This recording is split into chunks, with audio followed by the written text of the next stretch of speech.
আলোচনা সাপেক্ষে আগামী 2 দিনের মধ্যে বাংলাদেশি কর্মীদের জন্য মালয়েশিয়ার শ্রমবাজার উন্মুক্ত হবে জানিয়েছেন দেশটির মানব সম্পদ মন্ত্রী দাতুক সেরি এম রামানান। মঙ্গলবার সাংবাদিকদের সাথে মতবিনিময়ের সময় একথা জানান তিনি। মঙ্গলবার বাংলাদেশের প্রবাসী কল্যাণ ও বৈদেশিক কর্মসংস্থান মন্ত্রী আরিফুল হক চৌধুরী ও প্রধানমন্ত্রীর উপদেষ্টা মাহাদি আমিনের সাথে বৈঠকের পর একথা জানান তিনি। এ সময় মালয়েশিয়ার মানব সম্পদ মন্ত্রণালয়ের ঊর্ধ্বতন কর্মকর্তারাও উপস্থিত ছিলেন। বৈঠকে মালয়েশিয়া সরকারের নির্ধারিত শর্ত মেনে নির্দিষ্ট লাইসেন্সধারী প্রতিষ্ঠানের মাধ্যমে বাংলাদেশ থেকে কর্মী নিয়োগের বিষয়ে নীতিগত সমঝোতা হয়েছে। তবে কর্মী নিয়োগ প্রক্রিয়া, বাস্তবায়ন কাঠামো সহ কারিগরি বিষয় নিয়ে চূড়ান্ত সিদ্ধান্ত হয়নি। বাংলাদেশ মালয়েশিয়া জয়েন্ট ওয়ার্কিং কমিটির পরবর্তী বৈঠকে এসব বিষয়ে চূড়ান্ত সিদ্ধান্ত হবে। এরপরই পুনরায় কর্মী নিয়োগে প্রয়োজনীয় পদক্ষেপ নেওয়া হবে। The issue of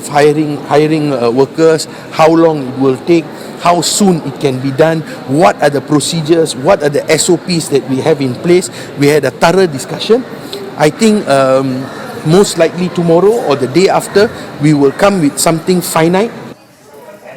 এ বিষয়ে আরো জানাতে মালয়েশিয়া থেকে যুক্ত হচ্ছেন সহকর্মী ওয়াহিদ সোহান। ওয়াহিদ, আমাদের জানাবেন, আলোচনা সাপেক্ষে 2 দিনের মধ্যেই মালয়েশিয়া শ্রমবাজার উন্মুক্ত হতে যাচ্ছে বাংলাদেশি শ্রমিকদের জন্য, এ বিষয়ে বিস্তারিত বলবেন। জি, সেটা আপনাকে ধন্যবাদ। আপনি যেমনটি বলছিলেন যে আসলে মালয়েশিয়ায় বাংলাদেশের যে প্রবাসী কল্যাণ মন্ত্রী আরিফুল হক চৌধুরী এবং বাংলাদেশের প্রধানমন্ত্রীর উপদেষ্টা মাহাদি আমিন তারা আজকে সকাল ঠিক মালয়েশিয়ার সময় 11টায় মালয়েশিয়ার মানব সম্পদ মন্ত্রী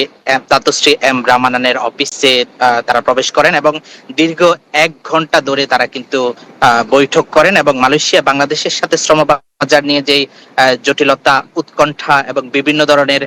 যে এখানে জটিলতার কারণে মালয়েশিয়ার শ্রমবাজার বন্ধ ছিল, সেই শ্রমবাজারকে আবার নতুন করে উন্মুক্ত করার জন্য একটি চূড়ান্ত সিদ্ধান্তে তারা ইতিমধ্যে উপনীত হয়েছে। এই মুহূর্তে শুধু একটি বিষয় বাকি রয়েছে, যেটি মালয়েশিয়ার মানব সম্পদ মন্ত্রী এম রামানান তিনি বলেছেন যে আসলে আগামী 1 থেকে 2 দিনের মধ্যে বাংলাদেশ এবং মালয়েশিয়ার যেই যৌথ কমিটি রয়েছে এবং এখানে যেই মন্ত্রী এবং উপদেষ্টা রয়েছেন তাদের সাথে সম্মিলিত আলোচনার মাধ্যমে কোন প্রক্রিয়ায় এবং কোন সিস্টেমের মাধ্যমে আসলে বাংলাদেশ থেকে শ্রমিক আসবে সেই বিষয়টি তারা নির্ধারণ করবেন এবং যৌথ অথবা ইন্ডিভিজুয়ালি তারা কিন্তু বিবৃতির মধ্য দিয়ে তারা জানাবেন। এই কথাটি বলেছেন মালয়েশিয়ার যে মানব সম্পদ মন্ত্রী এম রামানান, তিনি এই বিষয়টি জানিয়েছেন সাংবাদিকদের সাথে আলাপকালে। তবে আমি আপনাকে বলে রাখি যে আসলে দীর্ঘদিন থেকে বাংলাদেশের সাথে যে বন্ধ হওয়া, সাময়িকভাবে স্থগিত হওয়া শ্রমবাজার দীর্ঘ 3 বছর পেরিয়ে যাওয়ার পরে আবার নতুন করে যে আলোর মুখ দেখতে যাচ্ছে, সে আলোর মুখটি দেখতে গিয়ে আসলে এখানে যে বিষয়টি আবারও দাঁড়িয়েছে সেটি হলো যে মালয়েশিয়া সরকারের দেওয়া নীতিমালা অনুযায়ী নির্দিষ্ট সংখ্যক লাইসেন্সের মাধ্যমে কিন্তু বাংলাদেশ থেকে কর্মী আসার বিষয়টি নিয়েই তারা কিন্তু ইতিমধ্যে মোটামুটি চূড়ান্ত পর্যায়ে পৌঁছেছে। যদিও বাংলাদেশের পক্ষ থেকে, বাংলাদেশ সরকারের পক্ষ থেকে যাতে কোনো ধরনের সিন্ডিকেট অথবা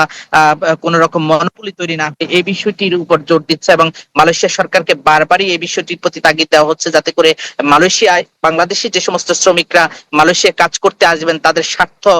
সংশ্লিষ্ট বিষয়গুলোর প্রতি সব রকম খেয়াল রেখে যাতে করে তারা এখানে আসার পরে কোনো কর্মী এখানে কোন রকম জটিলতার মধ্যে না পড়ে সেই বিষয়টির দিকে খেয়াল রেখে আসলে বাংলাদেশ সরকারের পক্ষ থেকে ইতিমধ্যে এখানে আলোচনা শুরু হয়েছে। তবে আরেকটি বিষয় আপনাকে বলে রাখতে চাই, সেটি হলো যে মালয়েশিয়া এবং বাংলাদেশের যে মানব সম্পদ মন্ত্রণালয়ের মধ্য দিয়ে বা মন্ত্রী পর্যায়ের যে বৈঠক হয়েছে সেই বৈঠকের মধ্য দিয়ে আসলে বাংলাদেশ সব থেকে বেশি গুরুত্ব দিচ্ছে এই মুহূর্তে বাংলাদেশি কর্মীদের স্বার্থ সংশ্লিষ্ট বিষয়গুলো এবং তারা যাতে করে এখানে আসার পরে তাদের সমস্ত বিষয়গুলো আইনি প্রক্রিয়ার মাধ্যমে তারা কিন্তু এখানে সহজ শর্তে তারা আসতে পারে এবং কম খরচে এবং মালয়েশিয়া সরকারের G2G ফর্মুলার আলোকে যাতে আসতে পারে এবং B2Bর মাধ্যমে, বিজনেস টু বিজনেসের মাধ্যমে যদি কোনো কর্মী মালয়েশিয়াতে আসে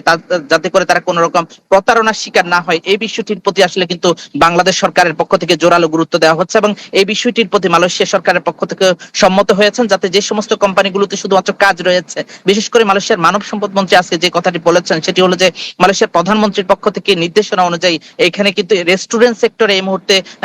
অসংখ্য কর্মীর যেই শর্টেজ রয়েছে সেই কর্মীর শর্টেজ পূরণের জন্য কিন্তু মালয়েশিয়ার প্রধানমন্ত্রী ইতিমধ্যে নির্দেশনা দিয়েছেন যে আগামী 1 মাসের মধ্যে সকল কর্মীর যেই আবেদন রয়েছে এবং বিদেশ থেকে কর্মী আনার এই আবেদনগুলো সম্পন্ন করার জন্য ইতিমধ্যে নির্দেশনা দিয়েছেন মালয়েশিয়ার মানব সম্পদ মন্ত্রী। সেই বিষয়টি তিনি উল্লেখ করে বলেন প্রধানমন্ত্রীর পক্ষ থেকে আর বন্ধুরা, বর্তমানে আপনারা যে ভিডিওটি দেখতে পারলেন, এটা কিন্তু আমাদের জন্য একটা বড় সুখবর বা বড় নিউজ। আমরা যারা দীর্ঘদিন থেকে মালয়েশিয়ার কলিং ভিসার জন্য অপেক্ষা করে আসি, তো মালয়েশিয়ার কলিং ভিসার বর্তমান এখন যে তথ্য বা পরিস্থিতি আমরা বুঝতে পারছি যে মালয়েশিয়া হয়তোবা এক আধ সপ্তাহের ভিতরেই সম্পূর্ণ মানে ক্লিয়ারলি খুলে যাবে এবং আমরা বাংলাদেশ থেকে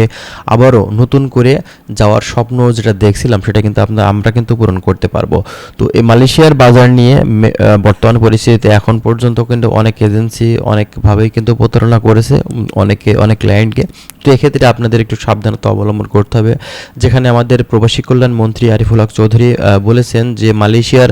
বাজারের বর্তমান এখন পর্যন্ত কার্যক্রম কিন্তু শেষ পর্যন্ত মানে ক্লিয়ার হয়নি, ঠিক আছে, এটা এখন পর্যন্ত চলমান, তবে খুব শীঘ্রই বাংলাদেশ থেকে কর্মীগুলো পাঠানো হবে এবং এ ব্যাপারে অলরেডি কিন্তু মালয়েশিয়াতে একটা বৈঠক আবারও কিন্তু হয়েছে